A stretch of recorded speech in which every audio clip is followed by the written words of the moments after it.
Nuevamente un fraternal saludo a toda la preciosa iglesia bíblica que está en el fundamento, la iglesia del Señor, y siempre pidiéndole a Dios que podamos experimentar todos los días de nuestra vida lo que decía ese precioso himno, que podamos ver la gloria del Cordero de Dios, que podamos ver el rostro de nuestro Señor en esa esperanza eternal a la cual estamos preparándonos y en la cual estamos caminando.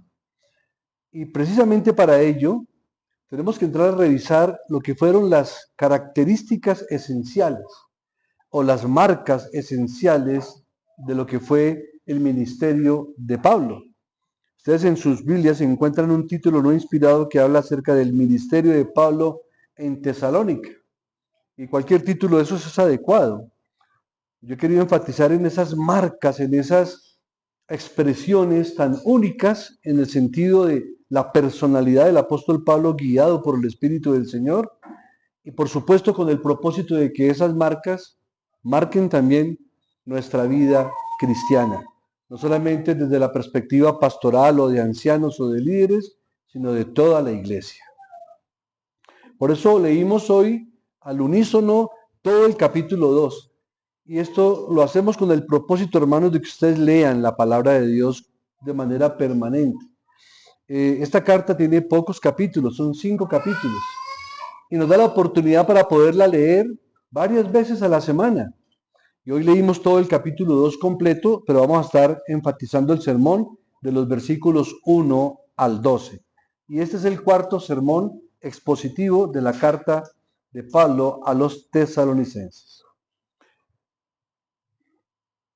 En el sermón anterior, amados hermanos, y específicamente cuando vemos el versículo 10 con el que culminó el capítulo número 1, que dice, y esperar de los cielos a su Hijo, al cual resucitó de los muertos, a Jesús quien nos libra de la ira venidera, el apóstol señaló que la esencia de la salvación, al expresar que Jesús es quien nos libra de la ira venidera, vemos claramente que si nosotros hemos sido salvados de algo, ese algo es justamente la ira justa y santa de Dios, o la justa ira de un Dios que es santo.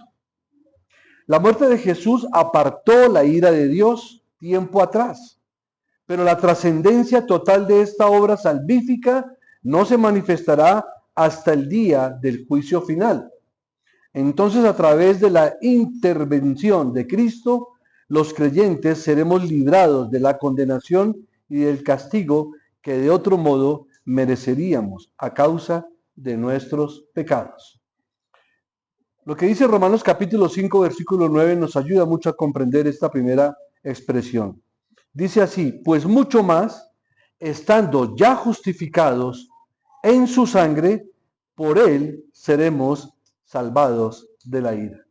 Lo único que puede salvar a un ser humano de la ira de Dios es que haya sido justificado en la sangre de Cristo, en la obra de Cristo, que haya nacido de nuevo por Cristo, que haya resucitado espiritualmente de los muertos por Cristo y por su Espíritu, y le sea concedido el don de la fe, el don del arrepentimiento, el don de la salvación, el don del Espíritu de Dios. Y este versículo es clave para explicar de qué exactamente somos salvos y seremos salvos. Somos salvados por Dios de la ira de Dios para que vivamos para Dios. Y esto cambia un poco la perspectiva de lo que es el concepto de la salvación. ¿Que es correcto decir que hemos sido salvados del infierno? Sí. ¿Que hemos sido salvados del pecado? Sí. ¿De la muerte espiritual? Sí, eso es verdad. Pero en esencia lo que es más contundente, lo que es más impactante, es que hemos sido salvados por Dios de la ira de Él, de Dios, para que sirvamos y vivamos para Dios. Ahora bien, en el capítulo 2 que empezamos a exponer a partir de hoy, Pablo como ministro a los tesalonicenses expresa su profundo afecto por sus oyentes, los que escucharon la lectura de la carta. Pablo se encontraba en ese momento, si no estoy mal, en Corinto. Y Pablo se regocija cuando el Evangelio es creído, pero también cuando el Evangelio no es oído o es rechazado, el apóstol, como también todos y cada uno de nosotros, nos lamentamos cuando predicamos la palabra del Señor, le compartimos el Evangelio a alguien y no lo quiere oír. El gozo de Pablo es oír que su gente progresa en la gracia de Cristo. A pesar de toda la maldad y de todo el obstáculo o la persecución que quiera hacer el enemigo, el gozo será consumado plenamente en el regreso de Cristo. Ahora bien, observemos lo que dice el versículo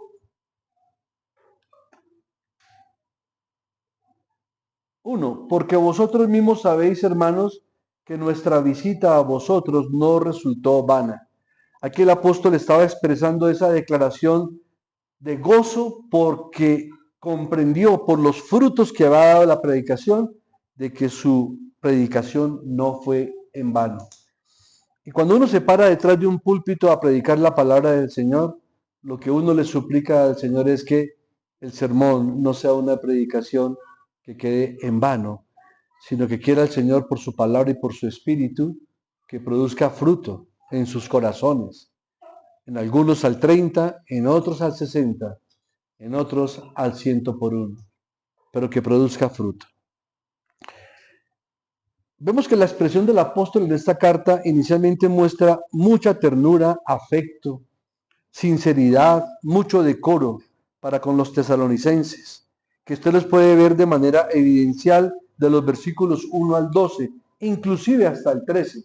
Por eso leímos todo el capítulo 2 completo, porque allí veíamos con qué ternura, con qué afecto, con qué sinceridad, con qué decoro Pablo le habla a ellos. Y en esta porción que exponemos hoy, el apóstol deja claro que sus motivos al predicarles eran sinceros y no impulsados por un interés propio. Y esta es una importante sección, ya que lo que hace es exhortar a todos los cristianos a que examinemos cuáles son nuestros motivos. ¿Cuáles son tus motivos cuando oras? ¿Cuáles son tus motivos cuando te congregas? ¿Qué te motivó a venir hoy a congregarte en la iglesia del Señor? ¿Cuál es la perspectiva o cuál es el propósito que tienes en tu mente y en tu corazón al venir a escuchar la palabra del Señor? ¿Vienes a deleitarte? ¿Vienes a adorar al Señor? ¿A tratar al Señor con la reverencia y con el respeto que Él merece? ¿Vienes a aprender, a ser edificado, a ser exhortado, a ser corregido, a ser disciplinado, a ser instruido? ¿O simplemente a cumplir, como muchas veces sucede? Por eso es importante esta porción, que miremos cuáles son los motivos. Porque vosotros mismos sabéis, hermanos, que nuestra visita a vosotros no resultó en vano. Ahora, en síntesis, toda esta porción del versículo 1 al versículo 12 se presenta también como una defensa personal de Pablo sobre su ministerio, que era íntegro y desinteresado.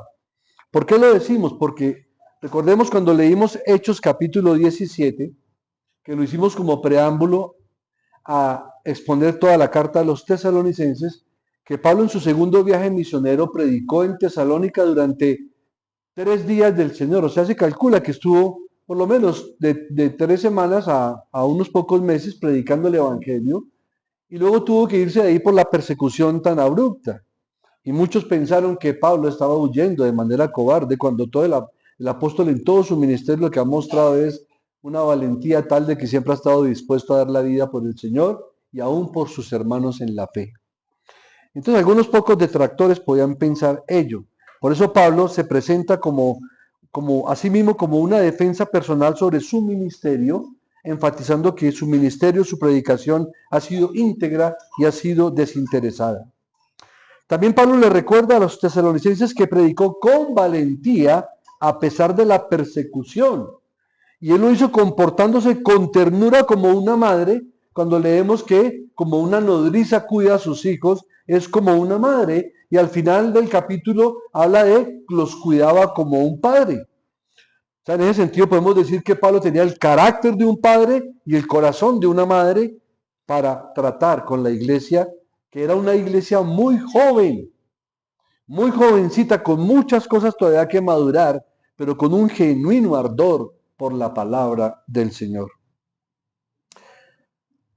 Y Pablo los afirmaba como un padre, animándolos a vivir dignamente ante Dios. Y pareciera que Pablo responde a ciertas críticas o dudas de su ministerio por las circunstancias tumultuosas y la naturaleza de la partida de él con su equipo de trabajo, teniendo en cuenta que precisamente su salida obedeció por iniciativa propia de los creyentes de Tesalónica, que le decían, no, tienes que preservar tu vida, Pablo. Eso lo vimos en Hechos 17 del 5 al 10. Y esto aparentemente levantó algunas sospechas en algunas mentes sobre el compromiso de Pablo con la iglesia de Tesalónica y su disposición para arriesgarse a visitar su ciudad por segunda vez. Por eso leíamos hoy en todo el capítulo 2 los versículos del 17 al 20, que dice la ausencia temporal de Pablo. Pero nosotros, hermanos, separados de vosotros por un poco de tiempo, de vista pero no de corazón, tanto más procuramos con mucho deseo ver vuestro rostro. Miren lo hermoso que cantábamos el himno, ¿no? Queremos ver tu hermosa faz. Y aquí el apóstol no solamente se deleitaba en querer ver el rostro de Cristo, pero también anhelaba ver el rostro de los creyentes en Cristo. Y él quería por segunda vez volver a visitar la iglesia, pero claramente dice, una y otra vez quisimos hacerlo, pero Satanás nos estorbó. Y vemos en las cartas de Pablo y en el libro de los Hechos cómo en algunas oportunidades es el mismo Espíritu del Señor quien lo detiene en un sitio y lo envía a otro, como aquí está expresando que fue Satanás quien lo estorbó. Ahora recordemos que Dios es soberano y que aún Satanás tiene que obedecer y sujetarse a la soberanía de Dios. Él no puede hacer nada contra un creyente que no le sea autorizado por Dios. Entonces, hermanos, la lección que esto nos deja, y ya podemos ver otra aplicación para nuestras vidas, es entender con profunda convicción que el servicio cristiano genuino, verdadero y sincero se caracteriza por la pureza de los motivos, por el amor sacrificial por los demás y con un comportamiento ejemplar, buscando siempre la aprobación divina en lugar de la aprobación humana. Y esta mañana justamente en el estudio bíblico hablábamos un poco de eso, o más bien en el descanso, ¿no? Sobre a quién vamos a agradar hoy. ¿Al Señor en su día del Señor? ¿O al mundo que celebra hoy el Día de las Madres? Cuando es el Día del Señor. Y yo creo que la iglesia aprenda ese principio. Hermanos, el Día del Señor no es negociable con nada ni con nadie. Usted puede celebrar el día de su mamá, de su esposa, de su abuelita, cualquier otro día, por supuesto. Entendemos que nuestras mujeres han sido arduas trabajadoras en el hogar, que tienen una carga fuerte y les animamos a seguir. Y les podemos homenajear en nuestras casas o con nuestras familias de una manera amorosa. Pero no en el día del Señor, porque es que ese es el día del Señor. Y lamentablemente el mundo nos ha metido en esta cultura. Y recordemos que el apóstol Pablo estaba luchando contra una cultura y una región que era totalmente grecorromana, con costumbres gentiles y paganas. Por eso le vino tanta persecución, no solamente de los judíos que habitaban en Tesalónica, sino también de los propios griegos o de los propios gentiles que no aceptaron el evangelio del Señor. Y para desarrollar entonces la porción de los versículos 1 al 12, lo vamos a mirar en tres bloques, uno más grande y dos más pequeños. El primer bloque lo llamamos la integridad en el ministerio de Pablo. Va de los versículos 1 al 6. El segundo bloque, la actitud de servicio que tenía el apóstol. Y el tercer bloque, el comportamiento ejemplar, que va de los versículos 10 al 12. Bueno, vamos a leer los primeros 6 versículos, la integridad del ministerio de Pablo. Porque vosotros mismos sabéis, hermanos, que nuestra visita a vosotros no resultó vana, pues habiendo antes padecido y sido ultrajados en Filipos, como sabéis, tuvimos denuedo en nuestro Dios para anunciaros el evangelio de Dios en medio de gran oposición. Porque nuestra exhortación no procedió de error ni de impureza, ni fue por engaño, sino que según fuimos aprobados por Dios para que se nos confiase el Evangelio, así hablamos. No como para agradar a los hombres, sino a Dios que prueba nuestros corazones. Porque nunca usamos de palabras lisonjeras, como sabéis, ni encubrimos avaricia. Dios es testigo. Ni buscamos gloria de los hombres, ni de vosotros, ni de otros, aunque podíamos seros carga como apóstoles de Cristo. Vamos entonces con esta primera porción, la integridad en el ministerio. Y observe cómo el apóstol Pablo enfatiza que su llegada no fue en vano, versículo 1. A pesar de haber sufrido persecución en Filipos, con ultrajes y padecimientos, versículo 2. Pero también su mensaje y su exhortación no buscaban ni engañar ni adular, porque no procedía del error ni de impurezas, verso 3, sino agradar a Dios, quien prueba los corazones, versículo 4, y no ser gravosos a esos recién convertidos, versículos 5 y 6.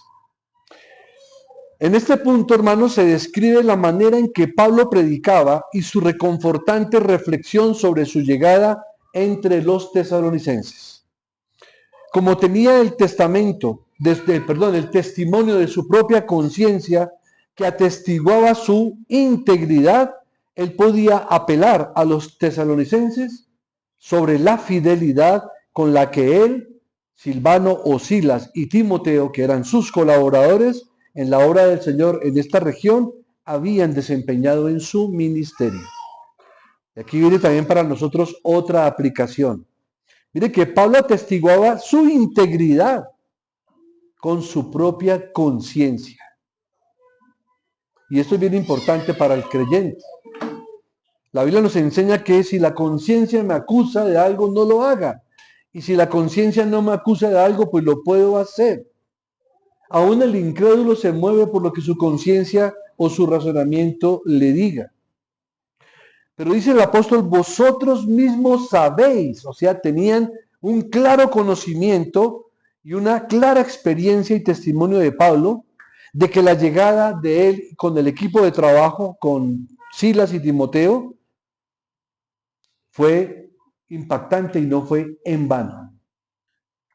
Y nótese lo siguiente, que para el apóstol era un gran consuelo, como lo debe ser para un ministro, tener su propia conciencia y la de los demás que atestiguen que está emprendiendo bien su labor. Y eso autoriza a la iglesia inclusive para verificar si no solamente la conciencia del predicador, sino que el testimonio ante ustedes que da uno como predicador o como pastor de una iglesia significa que estamos haciendo la buena labor que el Señor nos ha enviado. Pero también aplica para cada una de sus propias vidas. ¿Cómo está su conciencia frente a usted mismo y frente, por ejemplo, a su familia, o frente a la sociedad, o frente a su vecindario, o frente a la comunidad? En el caso de los que estudian en sus universidades o colegios y los que trabajan, ¿cómo está su conciencia y su testimonio de vida en el lugar donde usted labora? Y esto lo hizo el apóstol Pablo, viendo claramente que habían buenos propósitos y desde luego aplicando muy buenos principios. Y que su predicación no fue en vano. ¿Qué significa que no fue en vano? Desde una perspectiva que no fue frívola, sino que produjo fruto, el fruto del Espíritu, el fruto del Evangelio. Ahora, el tema de la predicación del apóstol no eran especulaciones vanas ni ociosas sobre sutilezas inútiles y preguntas necias, sino verdades sólidas y firmes que eran las que más podían beneficiar a sus oyentes. Cuando hablamos de preguntas necias o sutiles, ¿le ha pasado a usted, hermano, que de pronto alguien le pregunta, bueno, ¿y si Dios existe, por qué hay tanta maldad en el mundo? Pero lo hacen para justificar su propia maldad. O, por ejemplo, ¿qué tal si Eva no hubiera comido del fruto prohibido? Pero comió. Bueno, ¿y si Adán no hubiera comido? O sea, buscan respuestas o hacen preguntas buscando respuestas que nada tienen que ver con, más bien con ¿Qué debo hacer para ser salvo? ¿Qué debo hacer para no ser condenado a muerte eterna? Esa es la inquietud que debe haber en la conciencia de cada ser humano, y el Señor nunca se dejó sin testimonio, porque la conciencia o nos acusa o nos aprueba. Y mucho más tratándose de hermanos en la fe. Entonces Pablo le podía decir claramente a estos tesalonicenses lo que él mismo le expresó también a la iglesia de Corinto. Mira lo que dice 2 Corintios 4:2. Antes bien, renunciamos a lo oculto y vergonzoso, no andando con astucia ni adulterando la palabra de Dios, sino por la manifestación de la verdad, recomendándonos a toda conciencia humana delante de Dios. Qué tremendo, ¿no? O sea, no solamente colocaba como testigos la conciencia humana, sino que aún decía que delante de Dios lo podía hacer. Por eso hay un texto que dice, de parte de Dios, delante de Dios. ¿Sabían ustedes que cuando estamos predicando la palabra de Dios, estamos hablando de parte de Dios, pero también delante de Dios? O sea, que Dios está observando cómo está usted obrando, cómo está usted actuando, cómo estamos predicando su palabra. El Señor está presente en su iglesia, viendo, porque estamos predicando delante de Dios. O sea, Él sabe mejor que nadie qué estamos predicando, cómo lo estamos predicando y cuál es la situación de cada uno de sus corazones, cómo están recibiendo la palabra del Señor. Esto en contraste con sus adversarios, Pablo no manipula la palabra de Dios de forma engañosa o de forma astuta y falsa, sino que la usa de una manera clara y verdadera. Por lo tanto, él se recomienda a sí mismo como un verdadero siervo de Dios ante todos e incluso ante Dios mismo. Miremos el versículo 2. Pues habiendo antes padecido y sido ultrajados en Filipos, como sabéis, tuvimos denuedo en nuestro Dios para anunciaros el Evangelio de Dios en medio de gran oposición. Hermanos, el apóstol lo hizo con valor y con mucha resolución. Tuvimos el denuedo, significa la valentía, en nuestro Dios, de anunciarles que el Evangelio de Dios. Y les digo, hermanos, hoy más que nunca se requiere de nosotros que seamos más valientes para predicar la palabra del Señor y pedirle a Dios que nos dé ese denuedo y esa valentía de poder hablar de su palabra. El apóstol fue inspirado, por supuesto, con una santa valentía y no se desanimó por las aflicciones que ya había sufrido ni por la oposición que se le presentó. Ya como dijimos al principio, él había padecido de malos tratos en Filipos junto a Silas. Y sin embargo, tan pronto que fueron liberados, inmediatamente se fueron a Tesalónica a predicar el Evangelio con tanta valentía como siempre. Aplicación para la iglesia. Iglesia, sufrir por una buena causa debería de agudizar nuestros sentires, nuestros afectos, nuestra fe, en lugar de embotar o nublar el filo de una santa resolución. Que apliquemos la espada de doble filo, que es más cortante, ¿no? Como toda espada, ¿qué? Dice la palabra de Dios que la palabra de Dios es más cortante que toda espada de dos filos, que penetra hasta partir el alma, los tuétanos, las coyunturas, y discierne las intenciones y los pensamientos del corazón.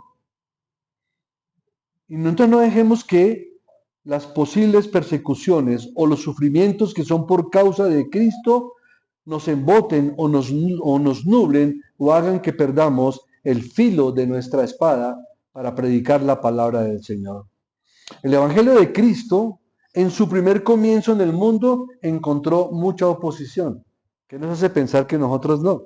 Si al mismo Señor se lo opusieron y a todos sus apóstoles. En el Antiguo Testamento, ¿cuánto no se lo opusieron a los profetas del Señor, aún los de la misma nación? Entonces, todo el Evangelio ha tenido siempre gran oposición. Y quienes lo predicaron lo hicieron en medio de contiendas, de grandes angustias, lo que denotaba o bien que se esforzaban como apóstoles en su predicación, o bien que su lucha contra la oposición que encontraron les hacía desafiar más ese carácter de Cristo puesto en ellos para no dejarse vencer por las circunstancias en la predicación de la palabra. Y este fue el consuelo de Pablo. Él no se sentía intimidado por su trabajo, ni tampoco lo abandonaba. Vamos con el verso 3. Porque nuestra exhortación no procedió de error, ni de impureza, ni fue por, por engaño.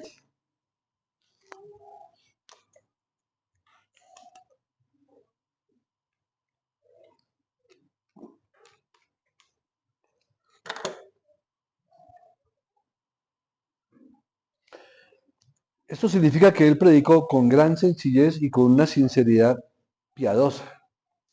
La exhortación no fue basado en el error o en el engaño, y tampoco fue impura, ni con astucia.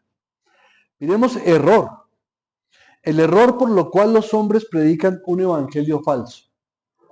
Impureza por la cual algunos líderes religiosos traen desgracia sobre ellos mismos y sobre sus propias congregaciones. Y astucia o engaño por el cual algunos hablan palabras lisonjeras con una intención oculta. Es lo que describe ese versículo, porque la exhortación no procedió ni del error, ni de la impureza, ni de la astucia o engaño. Y así tenemos que actuar los creyentes, y mucho más cuando se trata de la palabra del Señor. No es lo que yo siento, lo que yo creo que siento o veo, no, es lo que está escrito. Así dice el Señor. Así dice su palabra. Y eso lo hacían los profetas del Antiguo Testamento y por supuesto lo tenemos que hacer nosotros con la revelación que Dios ha dado desde Génesis hasta Apocalipsis. Una de las razones de su éxito ministerial era que Pablo predicaba un evangelio sincero, incorrupto, exhortándoles a creer y a obedecer. Su propósito no era crear una facción o una secta, sino promover una religión pura e inmaculada ante Dios Padre. El evangelio que predicaba era sincero, verdadero y fiel. No era falaz, es decir, no se basaba en ninguna cosa que fuera falsa, engañosa o mentirosa. No se basaba ni en fábulas que el ser humano ingeniosamente se idea para tratar de compartir un evangelio que no es evangelio. Y tampoco era impuro, porque su evangelio era tan puro y santo porque Pablo siempre quiso dignificar a su santo autor. Por eso encontramos en las cartas de Pablo que él habla del evangelio de Dios, del evangelio de Cristo y de mi evangelio. No era porque el evangelio fuera de Pablo. Cuando él dice, les predico mi evangelio, es porque él está predicando lo que Cristo predicó, lo que Dios Padre enseñó.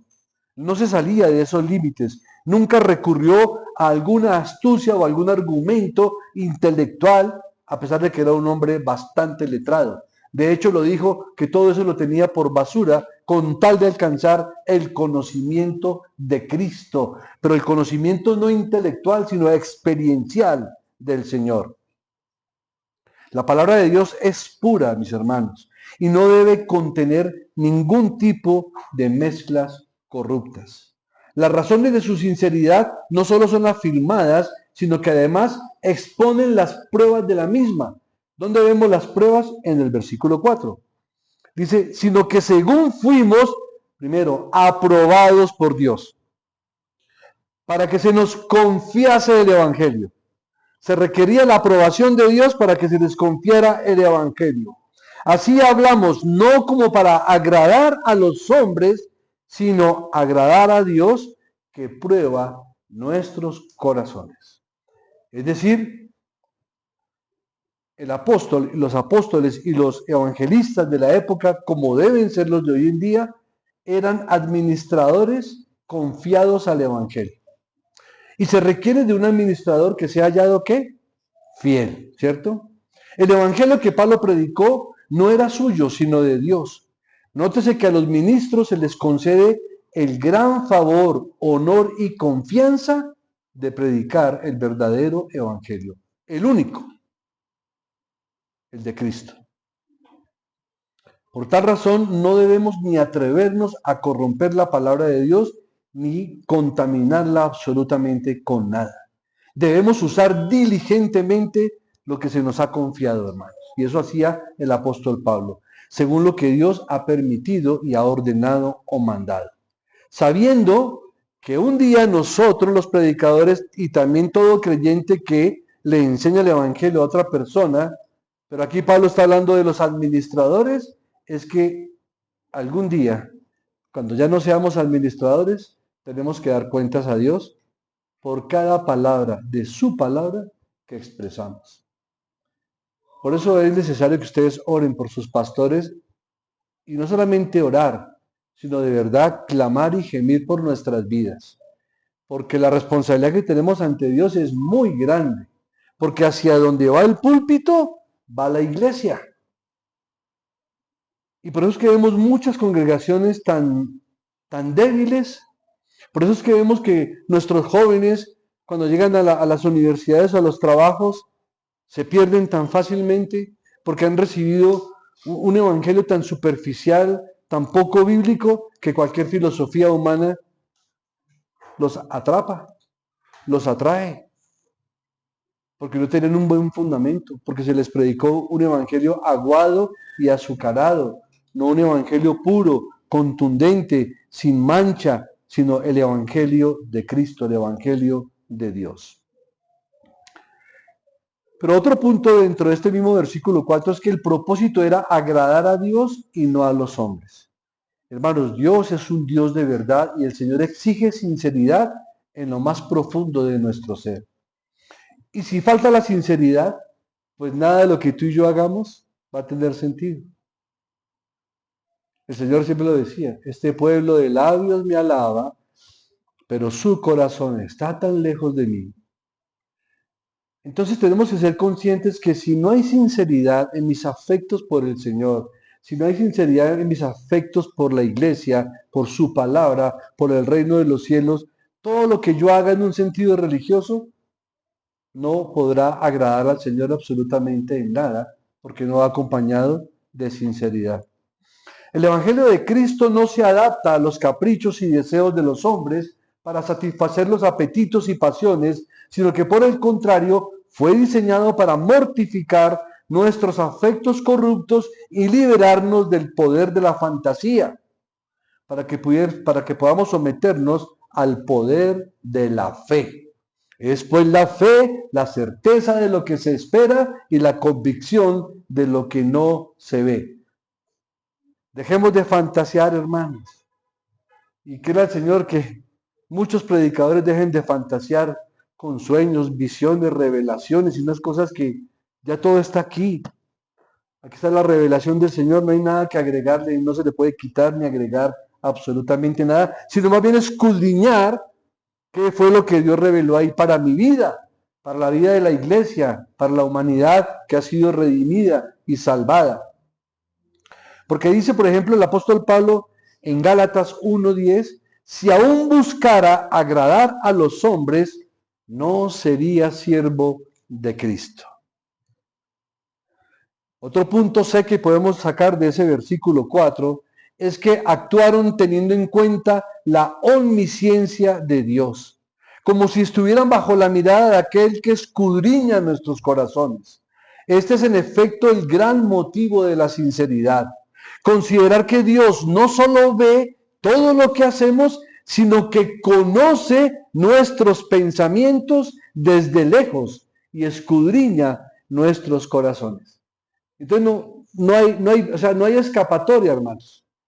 O soy sincero o no soy sincero. Porque Dios conoce todo mi pensamiento. Es más, conoce y lo que voy a decir antes de que lo diga, porque ya sabe aún lo que yo he pensado.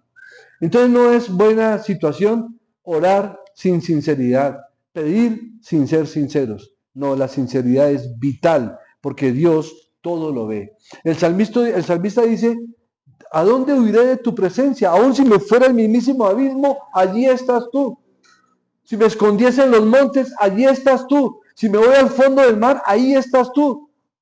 No puedo escapar de tu presencia, el Señor está ahí. Y Él sabe lo que está pasando exactamente en este lugar, en este mismo instante, con todos y cada uno de nosotros.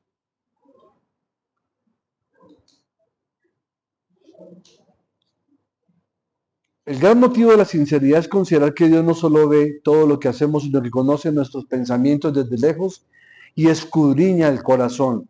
Él está bien informado de todos nuestros propósitos y designios, así como de nuestras acciones. Y es de este Dios que escudriña nuestros corazones de quien tú y yo debemos recibir nuestra recompensa, no de los hombres. En última instancia, el verdadero carácter de un hombre se puede apreciar mucho mejor a la luz de esto. Y de una pregunta que también es clave para nosotros. ¿Pretendes tú agradar a los hombres o pretendes agradar a Dios? Y en el versículo 5, Pablo lo deja muy en claro. Leámoslo. Porque nunca usamos de palabras lisonjeras, como sabéis, ni encubrimos avaricia. Dios es testigo.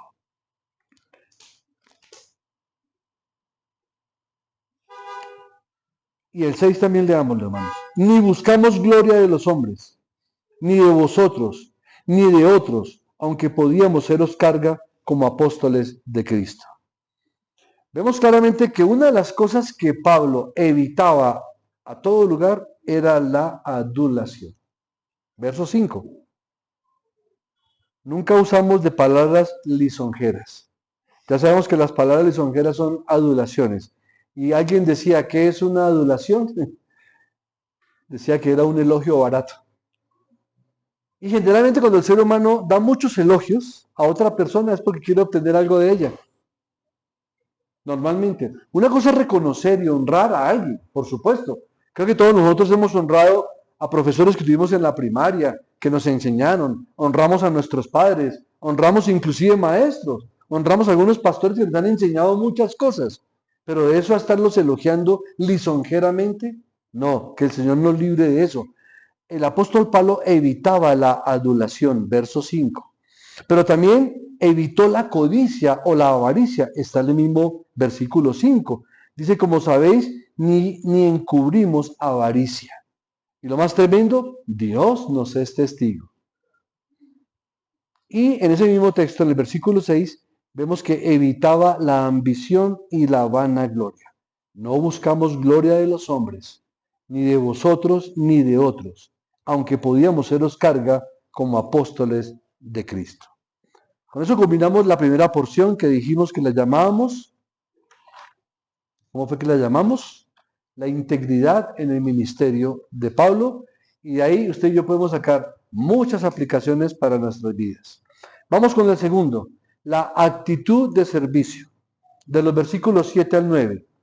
Antes fuimos tiernos entre vosotros como la nodriza que cuida con ternura a sus propios hijos.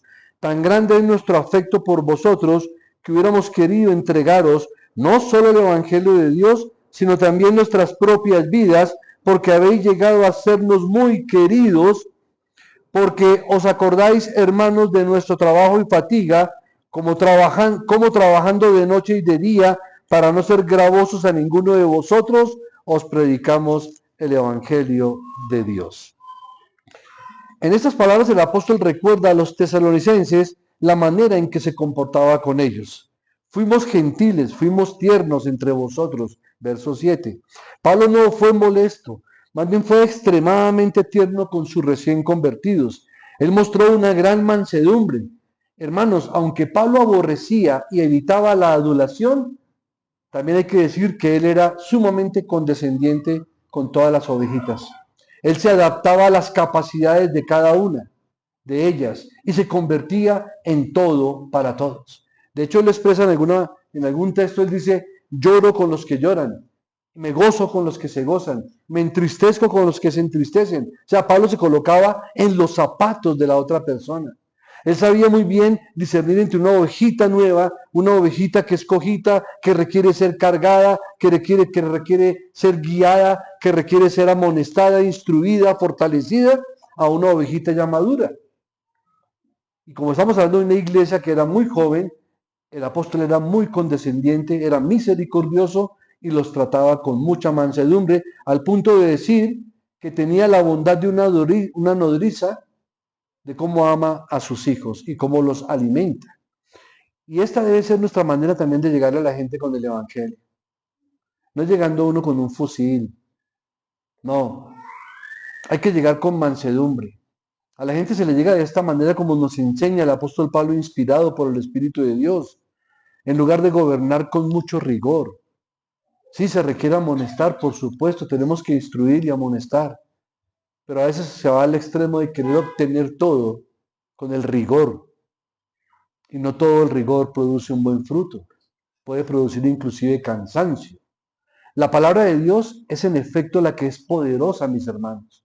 Y así como a menudo ejerce una autoridad imponente sobre la mente de los hombres y siempre contiene suficiente para convencer a toda persona de juicio imparcial, así también la palabra ejerce poder de una manera mucho más agradable cuando los ministros del Evangelio cultivan también el afecto de la gente.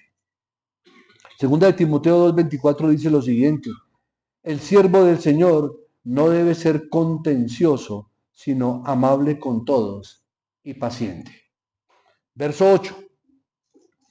Tan grande es nuestro afecto por vosotros que hubiéramos querido entregaros no solo el Evangelio de Dios, sino también nuestras propias vidas, porque habéis llegado a sernos muy queridos. Pablo y sus compañeros estaban dispuestos, inclusive a perder sus vidas, para llevar el Evangelio, en este caso a los tesalonicenses. Pero también Pablo corrió muchos peligros, llevándolo a Corinto, llevándolo a Éfeso, llevándolo a Jerusalén, a muchas partes. Y esto era la manera más grande de mostrar cuán gran amor tuvo Pablo por esta iglesia de Tesalónica. Pero lo que más nos deja ver es cuán amor tiene el Señor por su evangelio, por las personas a las cuales Él redime a través de la única manera, de la predicación del evangelio. Porque es por la locura de la predicación que la gente o se convertirá o rechazará la salvación. Verso 9. Porque os acordáis, hermanos, de nuestro trabajo y fatiga, como trabajando de noche y de día, para no ser gravosos a ninguno de vosotros. Y esto mostraba un celo dado por Dios a Pablo por el bien de ellos. Era un celo con conocimiento, o sea, con conocimiento experiencial de Cristo. Pablo había trabajado inclusive de noche y de día para evitar ser en modo alguno una carga para estos recién convertidos. Si era necesario, el apóstol luchaba por su propio sustento económico, pero trabajaba arduamente de noche y de día para tener la oportunidad de poder predicar durante el día. El apóstol sacrificaba o renunciaba inclusive al descanso nocturno, al que todo el mundo tiene necesidad y derecho. Pero con tal de alcanzar con el Evangelio a los tesalonicenses, estaba dispuesto a morir a sí mismo. Esta es otra forma de morir por el Evangelio. No solamente morir es que me quiten la vida, sino que morir también es que si por la salvación de un hermano, un amigo, un conocido, me es necesario velar toda la noche orando, clamando, intercediendo y luego ir a predicar el Evangelio, es lo que debo hacer. Eso también es otra forma de renunciar a nuestra vida en beneficio de la vida de otras personas. Y culminamos con la tercera porción, el comportamiento ejemplar, de los versículos 10 al 12. Vosotros sois testigos y Dios también de cuán santa, justa e irreprensiblemente nos comportamos con vosotros los creyentes, así como también sabéis de qué modo, como el Padre a sus hijos, exhortábamos y consolábamos a cada uno de vosotros y os encargábamos que anduvieseis como es digno de Dios, que os llamó a su reino y gloria. Hermanos, la conducta del apóstol era en todos sentidos irreprochable. Y los de Tesalónica fueron testigos, junto con Dios, de la pureza y de la entrega del apóstol. Los tesalonicenses eran observadores de su conducta externa en público, ante los hombres, pero Dios era su testigo, no solo de su comportamiento en secreto, sino también de los principios internos que gobiernan el corazón del apóstol y cómo él actuaba basado en esos principios internos que los aprendió de la palabra del Señor. La conducta de Pablo era santa para con Dios y justa para con los hombres, y era irreprochable y sin dar motivo de escándalos o de ofensas. Por eso en Hechos 24:16 lo expresa así: me esfuerzo para tener siempre una conciencia limpia para con Dios y para con los hombres. Sus palabras fueron afectuosas. El versículo 11 nos habla de que él exhortaba y consolaba como el padre a sus hijos. Y hemos visto en un versículo anterior que lo hacía como una nodriza lo hace con sus hijos, con la autoridad y la firmeza del carácter de un padre y con la ternura y la mansedumbre y el cariño de una madre. Verso 12, anduvieseis como es digno del Señor. Y aquí está finalmente la clave de todo, y con eso concluimos. La vida cristiana consiste en una conducta diaria que se ajuste y honre a nuestro Señor. Los cristianos somos llamados a participar en el reino de Cristo y en el reino de su gloria, como lo dice el versículo 12. ¿Cómo? Andando como es digno de Dios. Hay un himno que dice obedeciendo. ¿Recuerdan? Cuando andamos con Dios, dice el himno, podemos experimentar todas estas cosas y se nos da la instrucción de obedecer. La única forma de andar con Dios es obedeciendo al Señor. Pero repito, no lo haga en sus propias fuerzas, porque se va a frustrar. Siempre suplique que Dios, que su palabra, que su espíritu lo fortalezcan. Ore todos los días que Dios coloque en su corazón tanto el querer como el hacer su voluntad. Son oraciones bíblicas, son oraciones legítimas, son oraciones correctas. Señor, yo quiero caminar contigo, pero solo no soy capaz si tú no estás conmigo. Moisés decía: Señor, si tú no vas delante de mí, yo no avanzo de aquí un solo paso. Antes de salir de nuestras casas, Señor, quiero ir contigo y tú vas conmigo. Pero para eso necesito, Señor, que pongas en mí tanto el querer como el hacer tu voluntad. Que yo sea luz y sal en este mundo, pero usado por ti.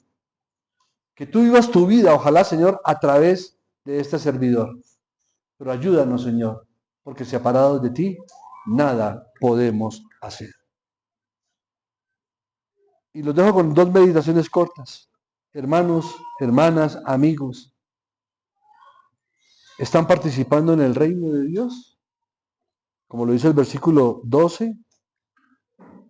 Y os encargábamos que anduvieseis como es digno de Dios, que os llamó a su reino y gloria. Y si lo estás haciendo, ¿cómo lo estás haciendo? Y en la gloria de Cristo, ¿te glorías en la gloria del Señor? ¿Te regocijas en la gloria del Señor?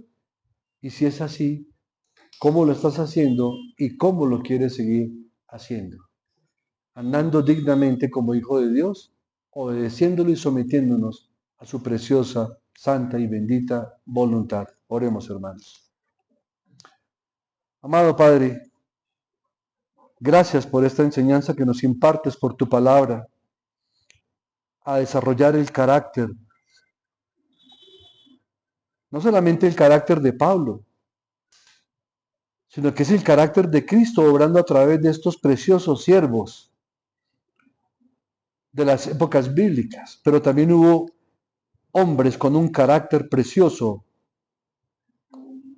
en las épocas posbíblicas, aún en los padres de la iglesia posapostólica. Aún hubo siervos de carácter genuinos en Cristo en las épocas más oscuras de la religión. Siempre te proveíste de siervos, de hombres y mujeres fieles a ti, a tu palabra y a tu carácter. Y nos dejaste ese legado precioso también a través de esos siervos que usaste en la Reforma Protestante, Señor, con el propósito de hacernos volver a las Sagradas Escrituras. Porque como dijo el Señor Jesucristo, tu amado Hijo, refiriéndose en un diálogo con los fariseos, que las Escrituras hablaban de Él, y que si a ellos les parecía que en las Escrituras se encontraban la salvación, pues Cristo era la salvación que expresaban las Escrituras. Ayúdanos, Señor, a amar tu palabra de tal manera que queramos meditarla, aplicarla, vivenciarla, experimentarla y poderla compartir a muchas más personas, a quien tú nos quieras llevar a predicar tu palabra. Glorifícate, Señor, en este día y damos gracias que este culto de adoración sea acepto a ti, no por nuestros méritos, no por nuestras capacidades, sino por la obra preciosa de Cristo Jesús, tu amado Hijo, que nos anima, nos ordena a que nos congreguemos en el día del Señor para que todo tu pueblo te honre, te glorifique, te alabe, te adore y te loe, y que tu iglesia sea instruida directamente por ti a través de tu palabra y de la predicación de la misma. Gracias, Señor, por permitirnos seguirte honrando y glorificando todo el resto de nuestros días. Y gracias, bendito Señor, una vez más, por el privilegio que nos concediste hoy de habernos reunido en tu nombre. En Cristo Jesús sean para ti la honra, la gloria, la alabanza y la adoración por los siglos de los siglos. Amén. Bueno, amada iglesia, que el Señor les continúe bendiciendo con toda bendición espiritual en lugares celestiales en Cristo Jesús, Señor nuestro. Amén.